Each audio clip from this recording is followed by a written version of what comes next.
warahmatullahi wabarakatuh. Perkenalkan, nama saya Tuti Setio Haryani, calon guru penggerak angkatan 11 dari Kabupaten Semarang. Pada kesempatan kali ini saya akan memaparkan aksi nyata saya tentang budaya positif di SD Negeri Kradenan 1. Bismillahirrahmanirrahim. Assalamualaikum warahmatullahi wabarakatuh. Salam dan sejahtera bagi kita semua. Semuanya sehat? Sehat. Semangat? Semangat.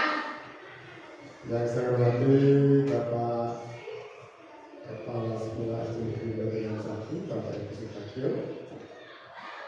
Yang juga saya hormati sebagai narasumber, saya akan menyampaikan makalah pada kesempatan siang hari ini. Ibu Tuti Setio Haryani, SPD SD. Dan Bapak Ibu guru karyawan SD Negeri Kradenan 1 yang sangat cinta dan saya berkata.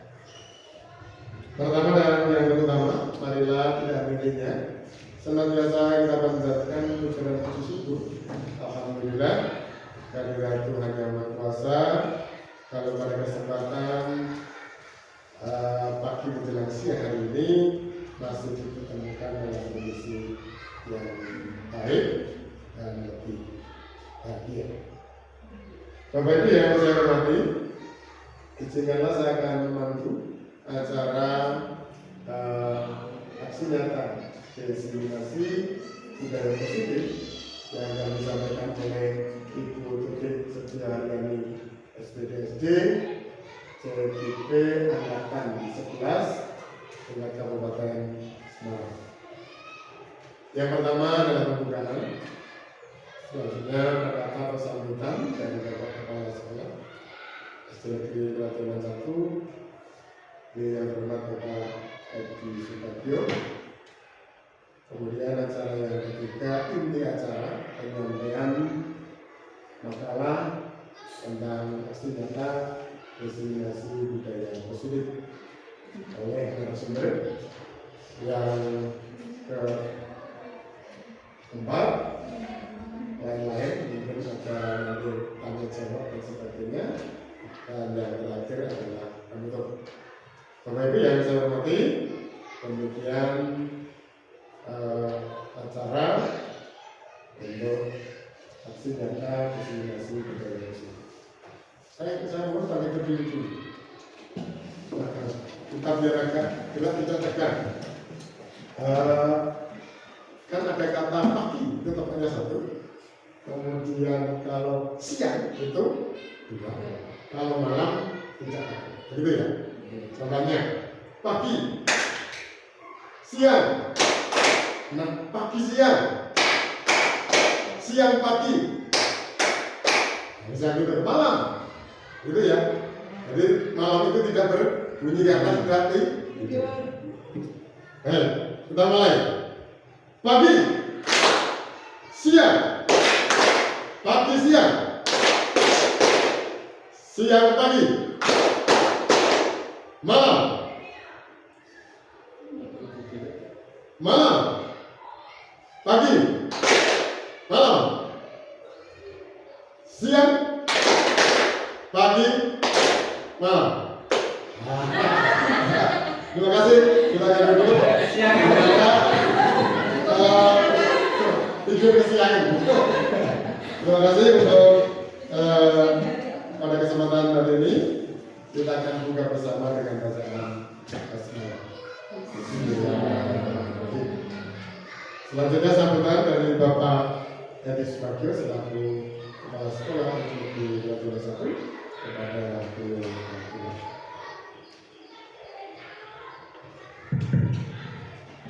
Bismillahirrahmanirrahim. Terima kasih waktunya diberikan. Assalamualaikum warahmatullahi wabarakatuh.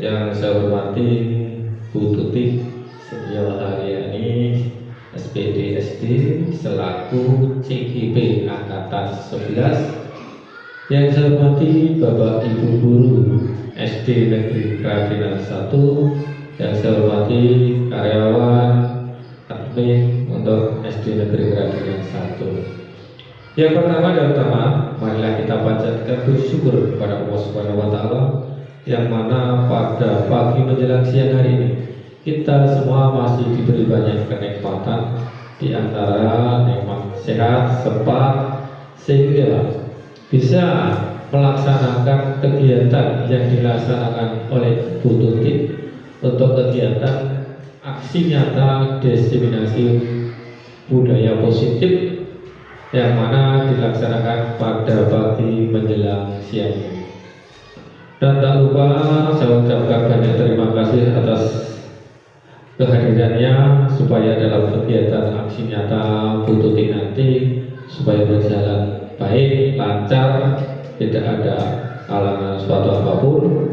Dan di sini nanti mohon untuk Bapak Ibu Guru beserta karyawan untuk memperhatikan dan melaksanakan supaya nanti sebelum ada teman-teman yang belum ikut CGB atau calon guru penggerak dapat motivasi untuk ikut kegiatan CGB yang akan datang. Itu semoga nanti dalam pelaksanaan untuk aksi nyata atau budaya positif nanti bisa kita terima dan bisa kita terapkan dalam kita nanti memberi pelajaran kepada anak didik. Itu saja yang bisa saya katakan. Akhirnya saya tutup dengan wassalamualaikum warahmatullahi wabarakatuh. Saya ucapkan terima kasih atas sambutan dari Bapak Hadi Sanadjo selaku Kepala Sekolah. Untuk selanjutnya masuk kepada acara inti, kita akan mendengarkan bersama pemaparan tentang destinasi budaya positif yang akan disampaikan oleh Ibu Tuti Setio Haryani SD. Kepada yang terhormat, waktu sepenuhnya saya berikan. Sebelumnya mari kita akan beri aplaus. Terima kasih Pak Noto waktu yang diberikan kepada saya. Sebelum kita memasuki ke materi, pertama-tama Bismillahirrahmanirrahim. Assalamualaikum warahmatullahi wabarakatuh. Yang pertama saya ingin yang terhormat Bapak Edi Subagio selaku Kepala Sekolah SD Negeri Kerajinan 1, yang saya hormati Bapak Ibu Guru Hebat SD Negeri Kerajinan 1. Tidak lupa pada hari ini kita mengucapkan puja dan puji syukur kehadirat Allah Subhanahu wa Ta'ala, karena atas berkat rahmat karunia-Nya kita bisa di tempat ini bisa berkumpul bersama dalam keadaan sehat walafiat. Allahumma amin. Tidak lupa sholawat serta salam kita haturkan kepada Nabi besar Muhammad Sallallahu Alaihi Wasallam yang kita tunggu syafaatnya di yaumul akhir nanti. Sebelum memasuki ke materi, saya ingin mengucapkan banyak-banyak terima kasih kepada Bapak Edi Subagio selaku Kepala Sekolah dan Bapak Ibu Guru semuanya. Saya ingin mengucapkan banyak terima kasih karena Bapak Ibu Guru semuanya pada hari ini telah meluangkan waktunya untuk mengikuti kegiatan saya, yaitu aksi nyata budaya positif, di mana ini merupakan rangkaian dari tugas saya di pendidikan guru penggerak. Nah, kalau tidak ada dukungan Bapak Ibu semua, tidak akan terlaksana kegiatan pada hari ini. Nah, untuk pada hari ini saya akan menyampaikan tentang materi budaya positif. Nah, apa sih yang melatar belakangi kegiatan hari ini?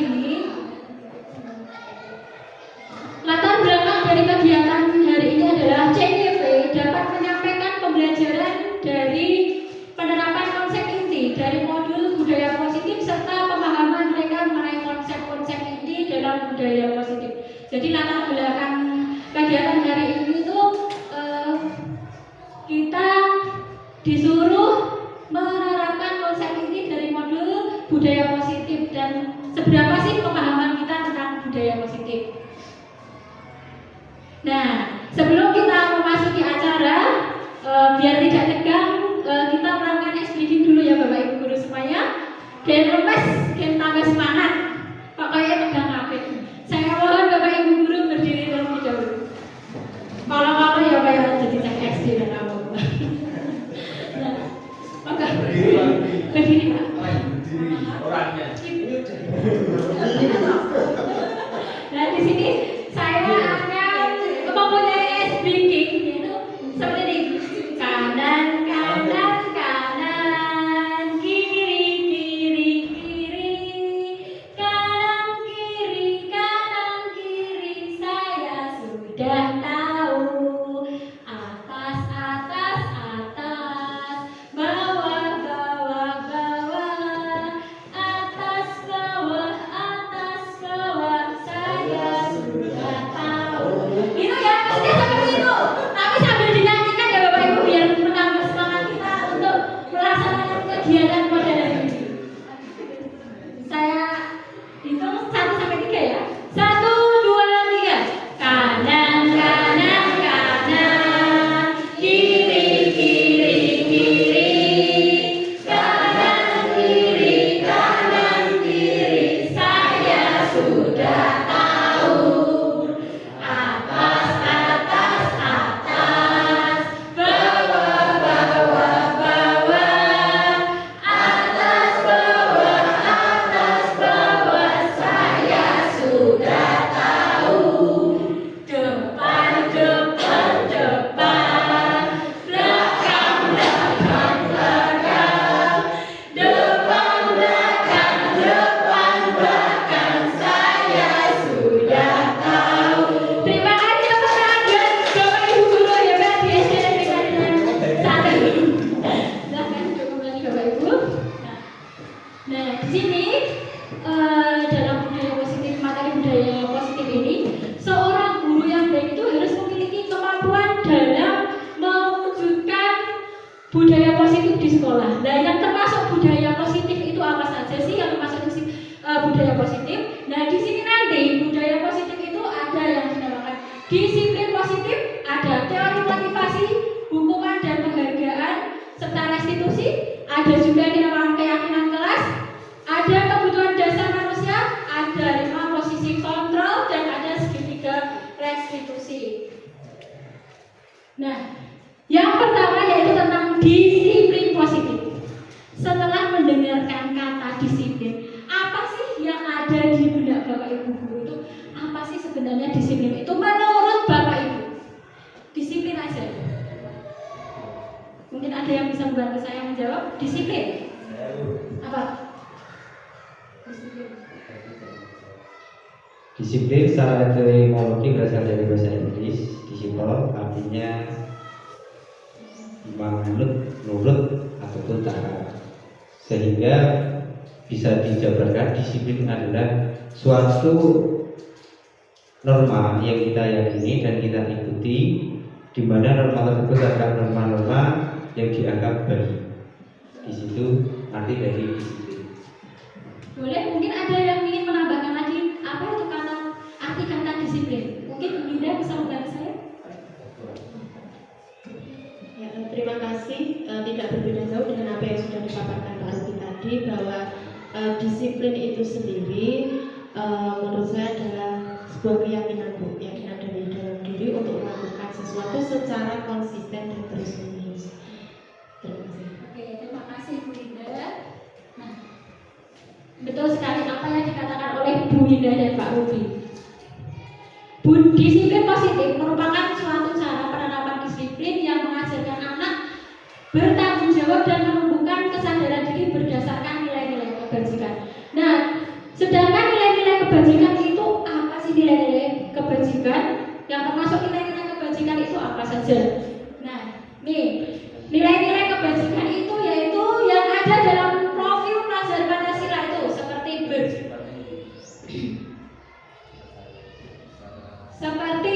beriman dan bertakwa pada Tuhan Yang Maha Esa, mandiri, berkepentingan global, bergotong royong, kreatif, bernalar kritis. Ini termasuk nilai-nilai kebajikan. Ada lagi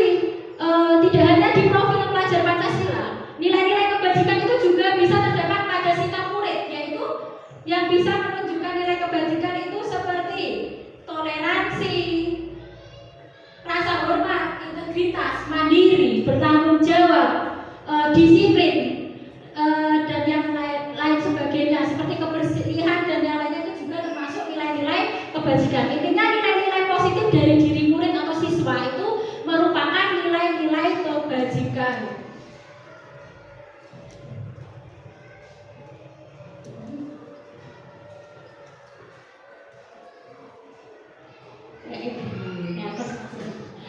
Menyesuaikan. Disiplin positif lebih ke arah disiplin diri yang dapat mengontrol diri dalam melakukan segala tindakan. Jadi kegiatan sikap atau tindakan disiplin positif ini lebih ke arah disiplin diri yang dapat mengontrol diri dalam melakukan segala tindakan atau sebagai pengontrol diri kita dalam melaksanakan tindakan. Disiplin diri dapat membuat murid-murid memahami dan menyadari berdasarkan motivasi internal, bukan akibat paksaan, pujian ataupun hukuman. Disiplin positif ini dilakukan dengan tujuan atau murid itu diharapkan memahami dan menyadari berdasarkan dari motivasi internal, itu motivasi yang dari dalam dirinya, bukan karena paksaan atau karena ingin mendapatkan suatu imbalan. Jadi itu berasal dari dirinya sendiri. Itu dari pengertian dari disiplin positif. Nah, sekarang kita memasuki dari disiplin positif tadi kita memasuki ke motivasi perilaku manusia, hukuman, konsekuensi dan restitusi. Nah, dalam melaksanakan disiplin positif tadi kan ada motivasi internal. Nah, sekarang sini kita akan belajar tentang motivasi. Nah, motivasi. Sebelum masuk ke inti pembelajaran ini, apa kok itu motivasi itu apa? Pengertian dari motivasi. Motivasi apa? Mungkin motivasi itu dorongan untuk melakukan sesuatu. Betul sekali apa yang dikatakan Bu Ami. Motivasi itu dorongan seseorang untuk melakukan sesuatu. Orang itu melakukan sesuatu itu karena ada suatu dorongan atau suatu alasan. Benar tidak? Seseorang itu melakukan sesuatu itu karena ada alasannya, ada dorongannya. Betul apa tidak? Nah, betul sekali. Di sini motivasi perilaku manusia itu ada 3. Seseorang melakukan sesuatu itu ada 3 alasan. Yang pertama, alasan yang paling levelnya paling kecil itu adalah untuk menghindari ketidaknyamanan atau hukuman. Jadi seseorang itu melakukan suatu tindakan atau melakukan suatu perilaku itu hanya ingin menghindari hukuman atau tidak kenyamanan saja. Jadi dia itu melakukan sesuatu itu ben aku selamat dengan kena hukuman pipi atau carane. Nah, itu level yang paling rendah dari perilaku manusia motivasi tadi. Yang kedua, motivasi untuk mendapatkan imbalan atau penghargaan dari orang lain. Jadi seseorang itu melakukan sesuatu itu hanya karena ingin mendapatkan imbalan atau penghargaan dari orang lain. Jadi seseorang itu melakukan sesuatu itu tidak benar-benar tulus, hanya ingin mengharapkan imbalan atau penghargaan dari orang lain. Tuh. Nah, ini untuk level yang pertama, yang kedua ini termasuk motivasi eksternal dari luar, motivasi dari luar. Nah, yang level ketiga yang paling bawah ini kan diharapkan untuk menjadi orang yang mereka inginkan dan menghargai diri sendiri dengan nilai-nilai yang mereka percaya. Jadi intinya di sini seseorang itu melakukan sesuatu itu karena keinginan dari dalam dirinya sendiri, bukan karena takut akan hukuman atau ingin mendapatkan imbalan. Nah, tadi saya katakan motivasi itu ada 2 macam ya. Ada motivasi eksternal, itu berarti motivasi yang berasal dari luar, bukan dari dalam diri kita sendiri. Apa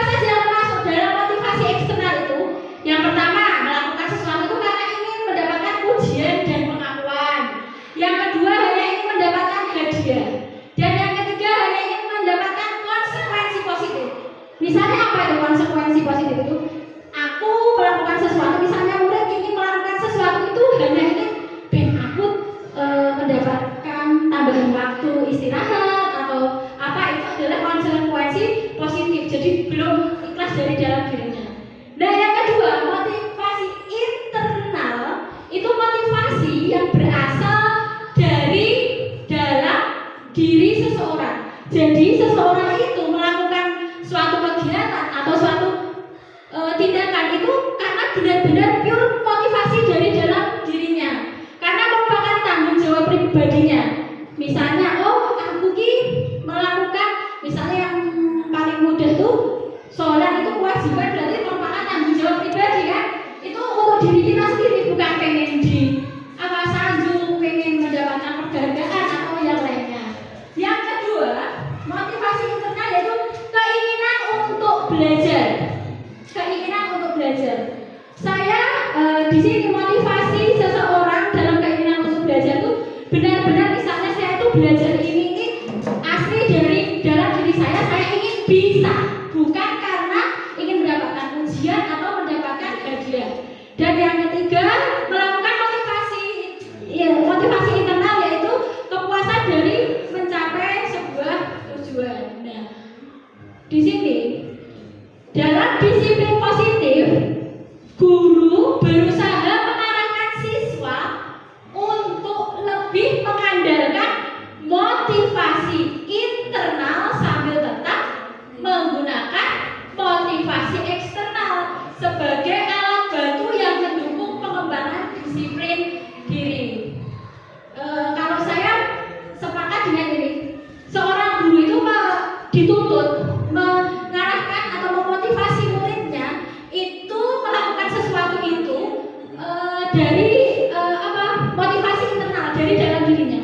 Tetapi pada suatu saat itu juga membutuhkan motivasi eksternal untuk biar mereka itu lebih semangat dan lebih merasa dihargai. Kalau menurut saya seperti itu. Kalau langsung dihilangkan itu saya rasa tidak bisa. Jadi antara motivasi internal dan motivasi eksternal itu harus seimbang. Tidak harus langsung, oh kok motivasi eksternal itu tidak baik ya. Tidak sepenuhnya motivasi eksternal itu tidak baik. Nah, sekarang kita akan belajar tentang hukuman, konsekuensi, dan restitusi. Apa sih itu hukuman? Apa sih itu konsekuensi? Dan apa itu restitusi? Hukuman itu kalau menurut panjenengan sedaya itu apa hukuman? Kalau menurut saya Bu Tuti, kalau hukuman itu pastinya satu arah dari satu pihak, pastinya guru. Kalau di sini yang dibicarakan guru dan siswa pasti yang lebih kuat itu pasti kan guru. Jadi kalau hukuman itu satu arah dan pasti tegas gitu. Betul apa yang dikatakan Bu Mut, itu biasanya hukuman itu bersifat satu arah dari pihak guru yang memberikan, dan murid hanya menerima suatu hukuman tanpa melalui suatu kesepakatan atau penghargaan dari pihak guru, baik sebelum atau sesudahnya. Hukuman yang diberikan bisa berupa fisik maupun psikis. Murid atau anak disakiti oleh sesuatu perbuatan atau kata-kata. Nah, biasanya di sini tadi hukuman itu benar apa yang dikatakan Bu Mut, itu berasal dari satu arah. Biasanya tuh hukuman itu dari guru dan tidak memikirkan psikisnya itu anak nanti akibatnya apa nanti kedepannya terhadap anak itu tidak dipikirkan.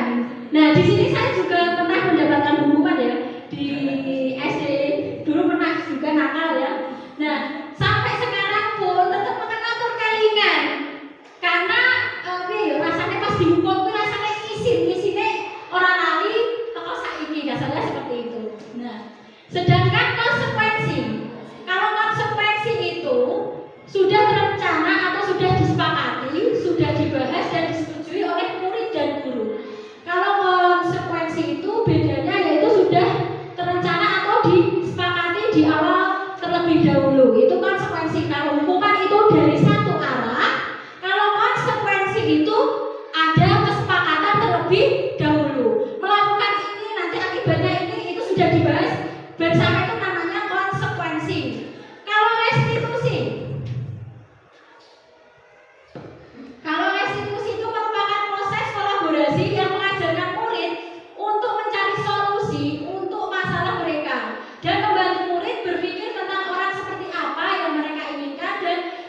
bagaimana mereka harus memperlakukan orang lain.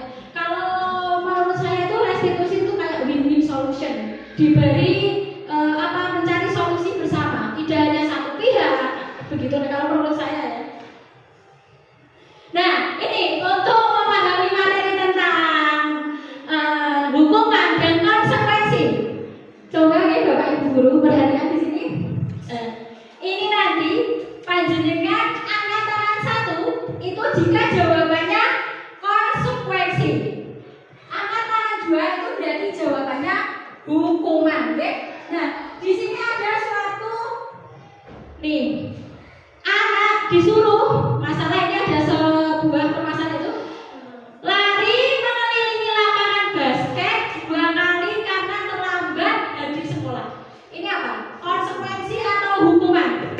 Angkatan 1 atau angkatan 2? Konsekuensi angkatan 1, hukuman kan 2. Hukuman kan coba hukuman. Coba kita lihat ya. Betul sekali. Lari mengelilingi lapangan basket 2 kali karena terlambat dari sekolah itu termasuk hukuman hanya dari satu pihak, dari guru saja. Nah ini yang kedua, membersihkan coretan di atas meja itu konsekuensi apa hukuman? Tangannya mana kalau nggak diangkat ini nggak fokus kayaknya ini. Mikir oh ya. Apa? Coba ya kita jawab. Membersihkan coretan di atas meja ini termasuk konsekuensi. Mungkin di dalam kelasmu sudah ada kesepakatan bersama nanti kalau kamu membersihkan coretan di atas meja, konsekuensinya kamu harus membersihkan. Tetapi kalau belum ada kesepakatan berarti ya, kalau belum ada kesepakatan berarti ya hukuman. Tapi biasanya kalau seperti ini membersihkan coretan di atas meja.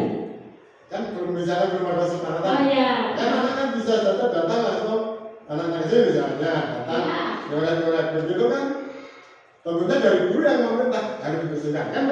Jadi begitu juga. kalau belum ada kesepakatan berarti juga Oh ya, oke. Baik, masuk Pak Prono. Masukkan nih, murid diminta untuk push up karena tidak menggunakan masker ke sekolah. Apa? Hukuman. Coba kita coba bersama. Betul sekali. Hukuman, ya. Nih, menggantikan kertas tugas teman yang telah dicoret-coret. Apa? Tolong dong tangannya diangkat. Bang. Betul, konsekuensi. Nih, kehilangan 10 menit jam istirahat untuk mengerjakan tugas karena terlambat datang dan tertinggal pelajaran selama 10 menit. Ayo. Kehilangan 10 menit jam istirahat untuk mengerjakan tugas karena terlambat datang dan tertinggal pelajaran selama 10 menit. Apa? Apa?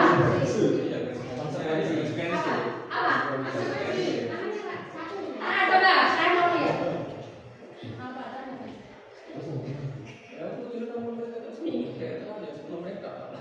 Konsekuensi.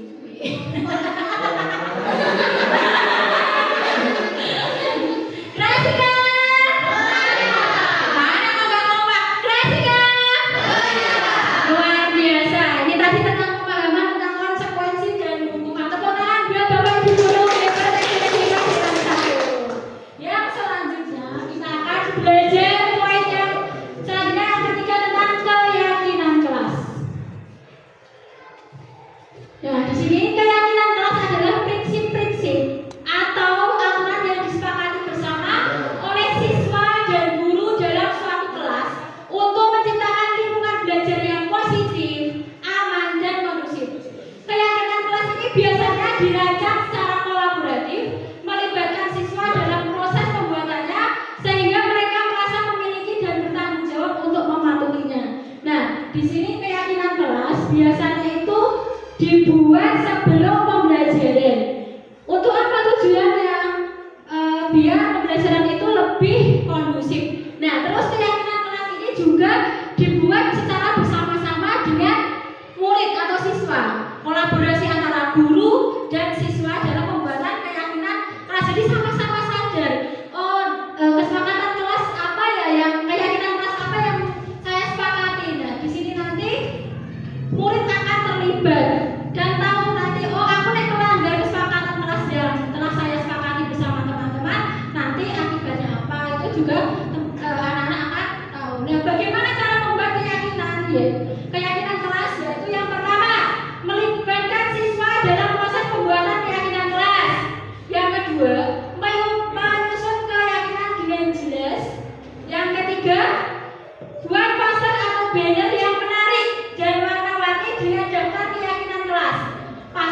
siswa terlibat dalam pembuatan poster tersebut agar mereka merasa memiliki. Yang keempat, tempatkan poster keyakinan kelas di tempat yang mudah dilihat oleh semua siswa, seperti di depan kelas atau di area yang sering mereka kunjungi. Yang kelima, sering-seringlah mengingatkan siswa tentang keyakinan kelas, terutama di awal tahun pelajaran atau saat ada siswa baru. Yang keenam, berikan pujian atau penghargaan ketika siswa mematuhi keyakinan kelas. Ini bisa berupa pujian, penghargaan, atau sistem poin. 7. Ajak siswa untuk secara berkala meninjau kembali keyakinan kelas. Diskusikan apa yang sudah berjalan baik dan apakah ada yang perlu diperbaiki. Nah, di sini ini keyakinan kelas itu bisa berubah sesuai dengan kesepakatan, ya.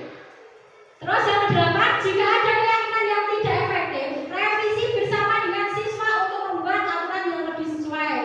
Dan yang terakhir, guru harus konsisten dalam mempraktikkan keyakinan kelas. Ini memberikan contoh yang nyata bagi siswa dan memperkuat pentingnya aturan tersebut. Contoh gampang, cara gampang itu kok murid ora kok membuang sampah sembarangan. Yang paling gampang itu, ya kok gurunya sampai naik dhewe buat kertas untuk diucapkan kayak gitu. Tidak boleh, ya. Kita harus memberikan contoh yang baik kepada murid kita. Jarkoni ojo bisa ujar tapi ra iso lakoni. Kasih Kak. Kayaknya ini udah pada bosan, ya. Ya, ekstrim dulu ini. Kita akan merefresh pikiran kita ke masa kecil kita. Dan di sini nanti SDG-nya kita akan bermain tebak kata kayak dari cilik. A, B, C, A, anoa, onta, gitu ya. Kayak gitu. Nah, tapi di sini nggak kayak gitu. Di sini saya akan menyebutkan hewan. Hewan apa yang saya sebutkan? Nanti yang saya tunjuk nanti menyebutkan hewan yang awalnya di akhir yang hewan yang saya hurufnya yang saya sebutkan tadi. Misal saya menyebutkan harimau, berarti huruf terakhir apa? O. Apa Kak Toto? Apa? Udah. Berarti terakhir Kak Toto huruf apa? G. G. Terakhir G. Kak Toto menuju siapa? Nanti suruh. Gitu ya. Seperti itu, oke? Saya mulai ya. Biar konsentrasi. Ini tanya gimana, Bu?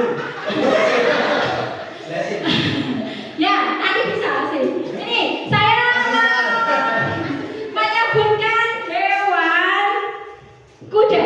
Pak Edwin? Ya, apa? Apa ya? Anoa. Berarti terakhir apa? Lagi gak apa-apa. Ya udah apa-apa lah permainan. Sama Pak. Oh, saya. Buin.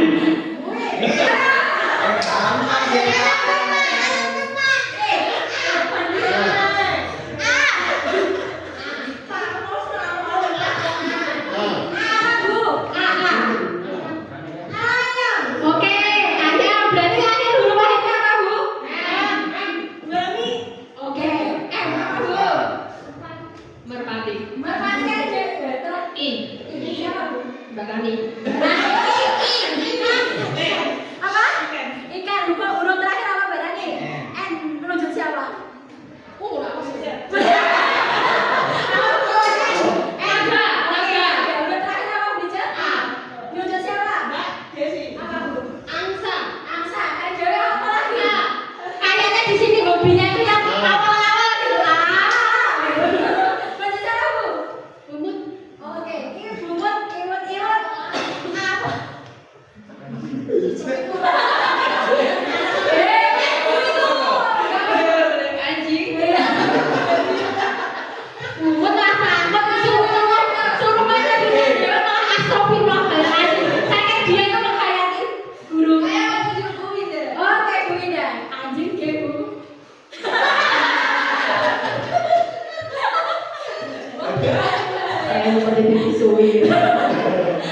G. Gorila. Gorila. Yang susah. Pak Liga.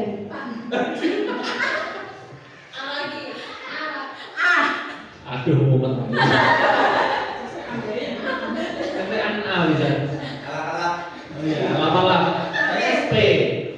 P apa B? P. Itu siapa? Nunjuk Pak Rubi. P. Ya. Iwan. Ya. P. Apa ada bos? Apa P? Huruf yang depannya P. Yes. Huruf hewan. Penguin. Oke, baik, penguin. Teman-teman, dan sama Ibu Putri berhasil dan semangat. Kreasikan. Nomor 1, nomor 2, nomor 3, nomor 4, nomor 5, nomor 2, nomor 3, nomor 1. Oke, terima kasih. Lanjut. Nah, di sini poin yang selanjutnya yaitu tentang kebutuhan dasar manusia.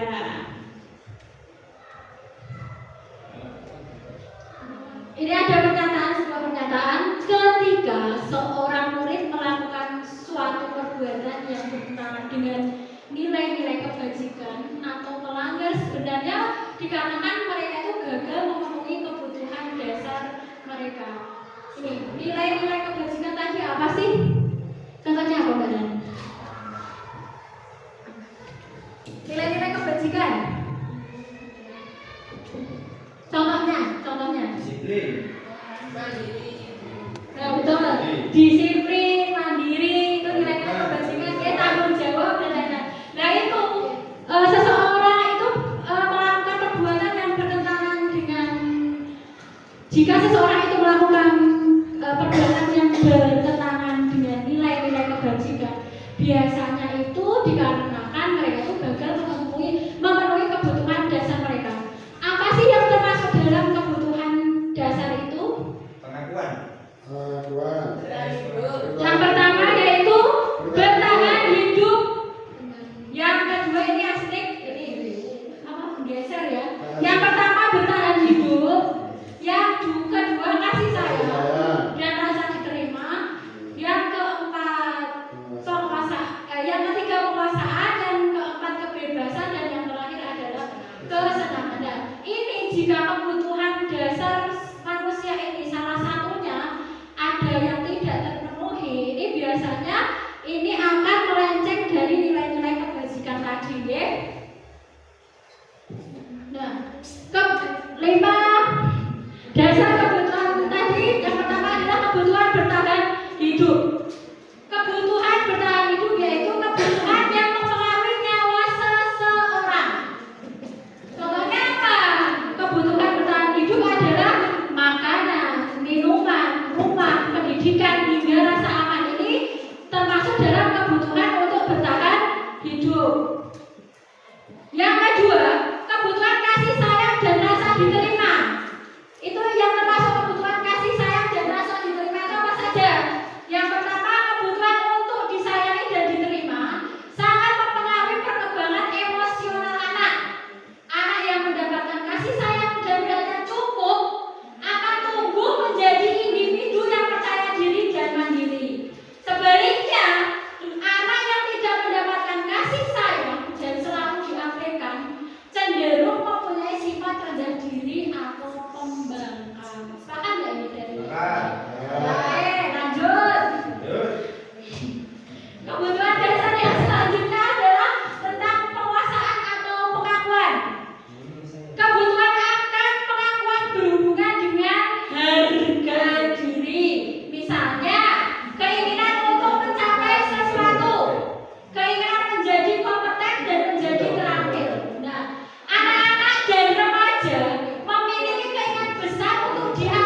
Di sekolah, pemenuhan kebutuhan akan kesenangan dapat dilakukan dengan menyediakan pembelajaran yang menyenangkan. Jadi di sini diharapkan di sekolah itu kita tidak teacher center, tetapi apa?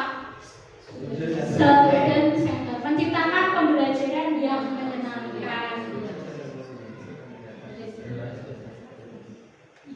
Bapak Ibu, kita tadi sudah belajar bersama tentang kebutuhan dasar manusia. Tadi apa saja? Yang pertama, bertahan hidup. Yang kedua, kasih sayang. Yang ketiga, penguasaan. Yang keempat, kebebasan. Dan yang terakhir adalah kesenangan.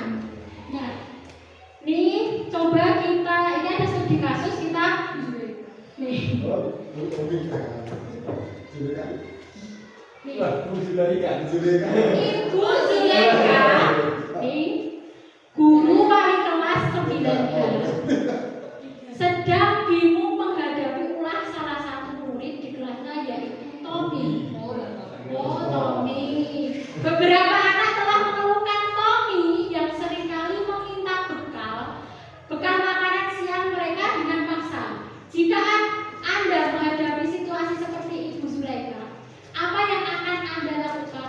Menurut Anda, kira-kira apa alasan melakukan hal itu? Siapa yang bisa membantu saya? Dari 5 kebutuhan dasar tadi, apa sih yang dibutuhkan Tommy dalam studi kasus ini? Kebutuhan apa? Pak Wigan memilih itu alasannya apa? Ya karena di sini Tommy itu seringkali meminta bekal makan siang. Itu bisa disebabkan karena Tommy tidak punya makanan. Yang dimana makanan ini adalah salah satu dari kebutuhan bertahan hidup. Jadi Tommy melakukan karena itu tadi. Boleh. Mungkin ada pandangan yang lainnya? Pak Robi mungkin punya.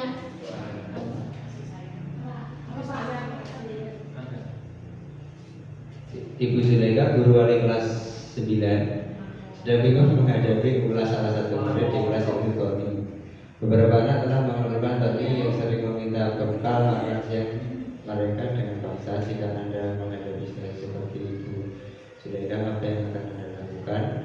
Menurut Anda, kira-kira apa alasan Tommy melakukan hal tersebut?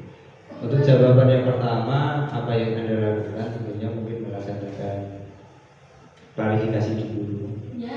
Kemudian kira-kira alasan Tommy melakukan kebutuhan hidupnya mungkin butuh pengakuan dulu.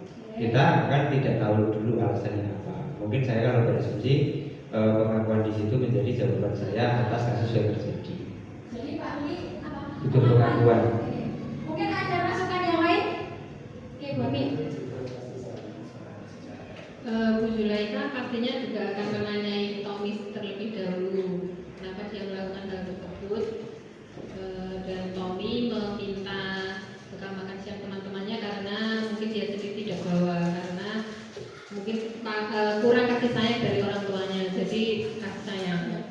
Kasih sayang, oke. Mungkin ada yang mau menambahkan lagi? Sudah. Oke. Kita lihat. Yang pertama, alasan Tommy yang pertama itu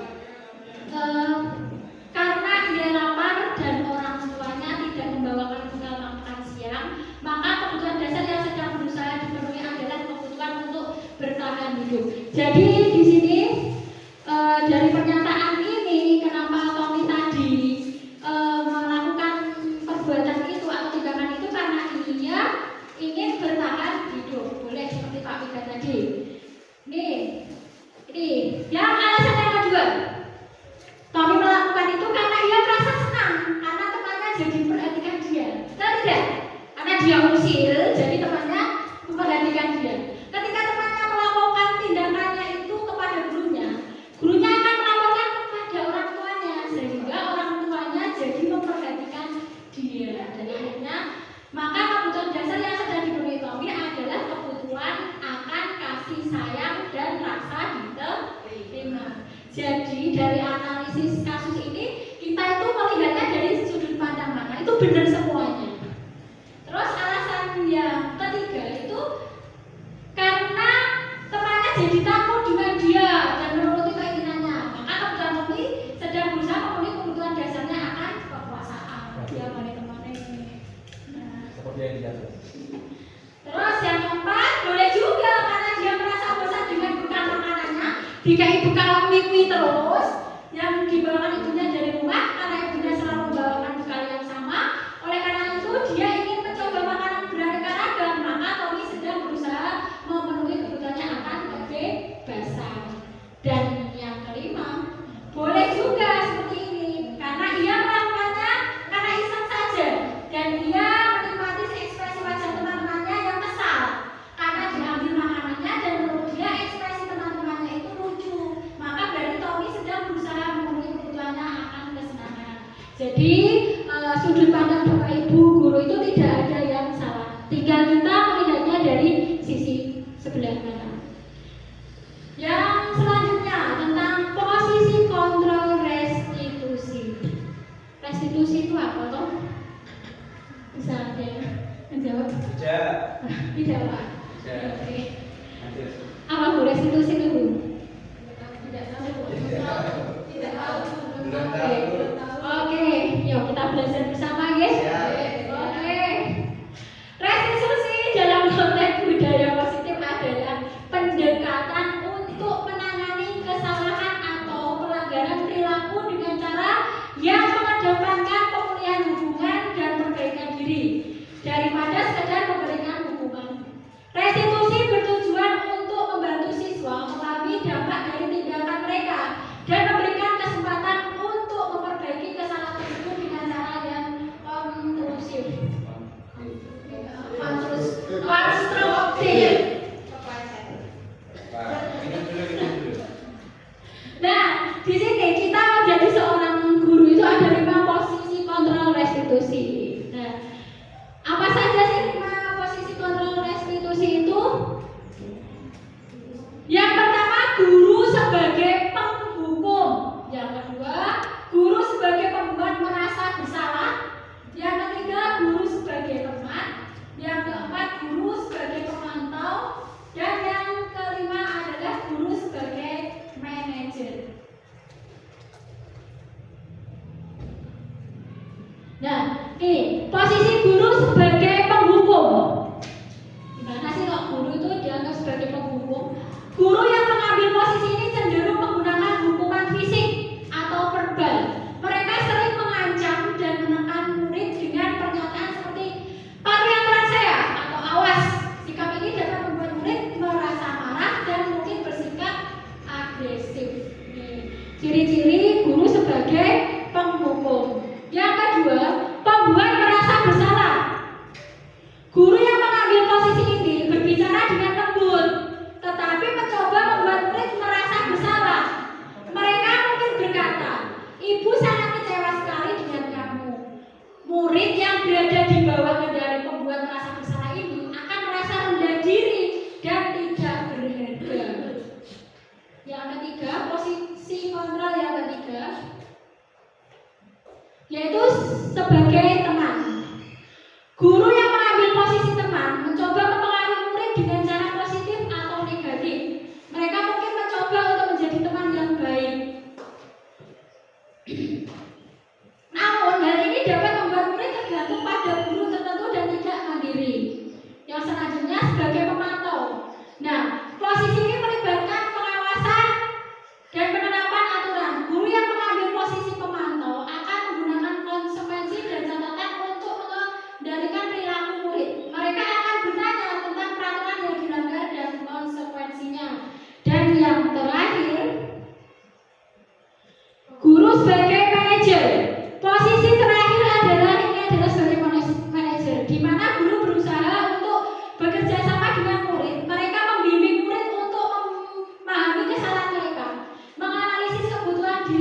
udah janji kok, sekarang dilanggar lagi. Yang ketiga, sebagai teman, bisa lagi. Ini tadi masalahnya sama, berarti kan dua ini tadi contohnya ya. Sebagai teman, nih, Ami, kenapa kamu datang terlambat? Ya udah, sana besok nggak boleh diulang lagi ya, udah sana duduk lagi. Nah itu posisi yang dulu sebagai teman. Tapi itu juga ada kelemahannya juga. Jadi anak itu akan apa? Gampang kayak guru nih, kadang-kadang malah sok terucut, sok orang sopan kali guru nih. Ya.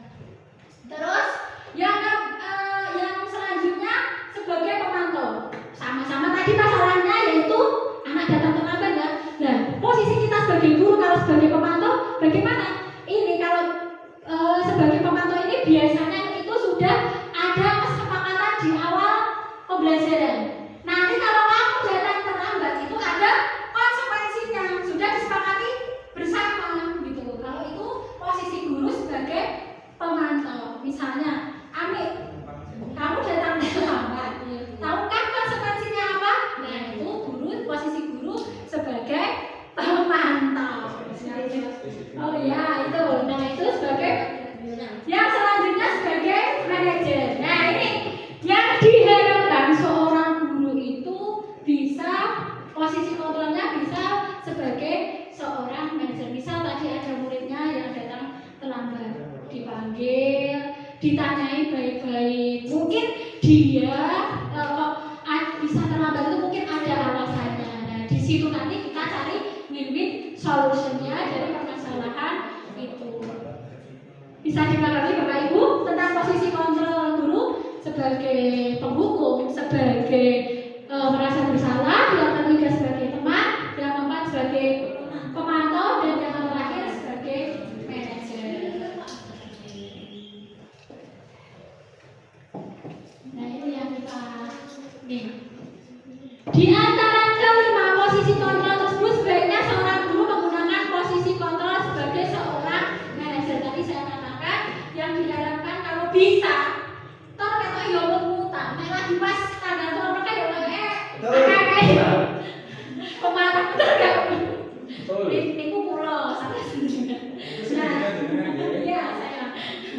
Diharapkan ini bisa sebagai manajer. Jadi kalau anak itu mempunyai kesalahan, tidak langsung dimarah-marahi atau itu dicari dulu ditanya dulu kenapa toh anak itu kok sampai melakukan kesalahan itu, jangan langsung dihadik ya. Terus sebagai manajer guru dapat berbuat sesuatu bersama murid, mempersilahkan murid bertanggung jawab dan mendukung murid agar dapat menemukan solusinya. Sudah didengarkan. Nih, posisi manajer mengacu pada restitusi yang dapat menjadikan murid sebagai manajer bagi dirinya sendiri, sehingga dapat tercipta identitas positif pada diri murid. Tepuk semangat! Semangat! Semangat! Terima kasih. Nah ini yang terakhir, poin yang terakhir, segitiga restitusi. Apa Pak? Segitiga restitusi. Oke, baik. Nah, segitiga restitusi ini berhubungan juga dengan prima posisi kontrol restitusi tadi, ya. Nah, di sini tahapan, nah ini tadi berhubungan dengan tadi jika anak mempunyai kesalahan itu ada tahapan-tahapan yang harus diketahui oleh seorang guru. Yang pertama yaitu menstabilitas. Apa Pak Ruby? Oh ya, terima kasih. Yang kedua dibacakan Bu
pembelajaran misalnya ini.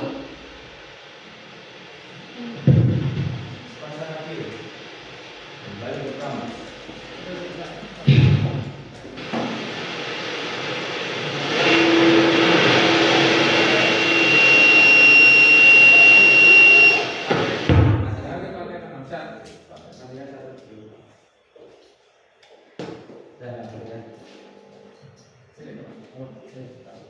Nih, jadi anaknya biar nggak takut itu distabilkan dulu identitasnya, ditanya baik-baik. Kenapa kamu tadi terlambat?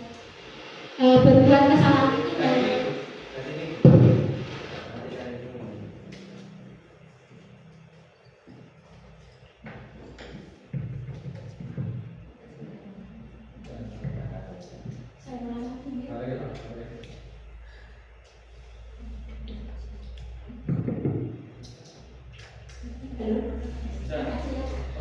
menstabilkan identitas. Misalnya ada anak yang terlambat sekolah tadi, datang terlambat ke sekolah tadi, distabilkan identitasnya dulu. Mungkin ada alasan-alasan tertentu mengapa anak itu datang terlambat. Terus yang kedua tentang validasi tindakan yang salah. Nah, validasi tindakan yang salah yaitu dilakukan berdasarkan prinsip bahwa setiap perilaku berupaya memenuhi suatu kebutuhan tertentu sehingga guru atau orang tua akan bergeser dari pemikiran stimulus respon menjadi proaktif serta akan lebih mengenali dan mengakui kebutuhan murid atau anak. Nah, contohnya kalimat ini, kamu pasti punya alasan. Nah, ini dia datang terlambat itu pasti punya alasan, ditanya, langsung diseneni. Nah, maukah setelah itu ditanya kamu pasti punya alasan, maukah kamu belajar dari tidak mengulangi kesalahan tadi? Bagaimana cara kamu agar kamu tidak mengulangi kesalahan tadi? Benar terlambat sekolah lagi, piye carane? Nah, itu di validasi tindakan yang salah. Nah, yang terakhir menanyakan tentang keyakinan. Menanyakan keyakinan dilakukan dengan memberi pertanyaan-pertanyaan bermakna kepada murid atau anak untuk memunculkan motivasi secara intrinsik sehingga mampu mengaitkan keyakinannya dengan tindakan yang salah. Dia akan melakukan tindakan atau motivasi, tidak akan melakukan perbuatannya itu tadi itu atas kesadaran dari dirinya sendiri. Terus contoh pertanyaannya, apa nilai yang kita percaya di sekolah kita? Ditanyakan dulu keyakinan kelas. Mungkin udah ada kesepakatan di awal pembelajaran, Nah, nilai-nilai apa yang telah kita pelajari dan lain sebagainya. Terima kasih. Tepuk semangat.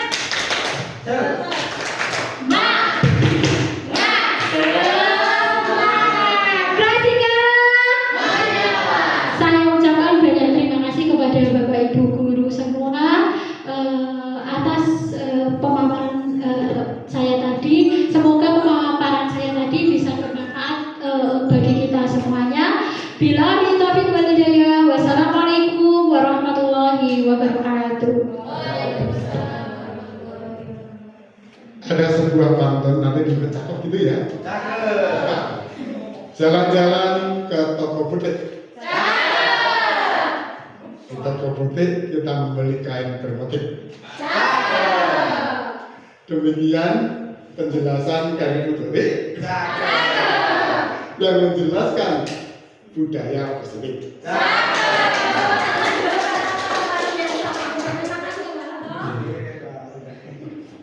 Demikian Bapak Ibu yang sudah disampaikan Bu Tuti tentang budaya positif yang tentunya menjadi pembelajaran kita bersama bagaimana kita bisa mengarahkan kekuatan kita untuk menjadikan anak didik kita memiliki setiap perilaku yang positif sehingga akan berjalannya pendidikan sesuai yang kita harapkan. Mungkin ada hal yang akan disampaikan atau sebuah pertanyaan atau sebuah ribet Begitu? Ada? Dari bumi. Oh, dari Bu Win akan menyampaikan. Enggak Bu Win. Sudah, terima kasih. Gitu ya. Ya. Refleksi sekarang ada refleksi dari Bu Tuti.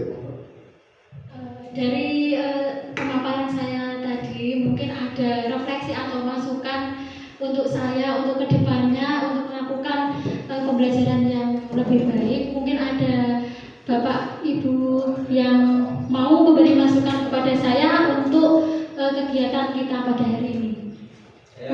Ya. Ya. Ini sebelumnya Bismillahirrahmanirrahim. Assalamualaikum warahmatullahi wabarakatuh. Ya, terima kasih waktu yang telah diberikan kepada saya untuk menyampaikan refleksi atas apa yang dilakukan Bu Tuti kepada kami rekan guru di SD Negeri Kerajinan 1. Yang pertama dari jalannya aksi nyata modul 1.4 tentang di budaya positif dari Bu Tuti adalah menambah wawasan bagi kami rekan sejawat betapa pentingnya budaya positif ini untuk kami. Nah, adapun masukan dari saya adalah kita bersama-sama melaksanakan disiplin positif ini dengan bimbingan dari Bu Tuti tentunya yang sudah memahami materi ini. Jadi nanti di sini untuk rencana tindak lanjutnya mohon bimbingan Bu Tuti untuk memandu kami semua dalam menerapkan disiplin positif di satuan pendidikan kita. Sekian, terima kasih.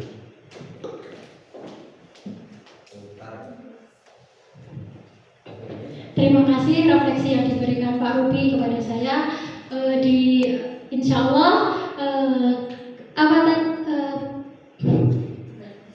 budaya positif ini nanti bisa terlaksana dengan baik jika ada kolaborasi antara saya dan Bapak Ibu guru semua. Jadi di sini nanti intinya kita bekerja sama menciptakan budaya positif di SD Negeri Kerajinan 1. Sepakat? Oke, tepuk tangan untuk semuanya. Baik Bapak Ibu, memang kita dibukakan paradigma yang baru untuk pembelajaran ini. Mudah-mudahan kita bisa menjadi seorang guru yang baik dalam mendidik anak-anak kita. Saya kira waktu ini sudah cukup dan mari kita akan akhiri bersama dengan pembacaan salam. Alhamdulillah.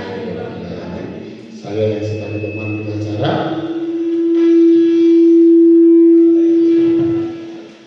ada hal yang tidak berkenan, saya mohon maaf yang sebenarnya. Akhirul kalam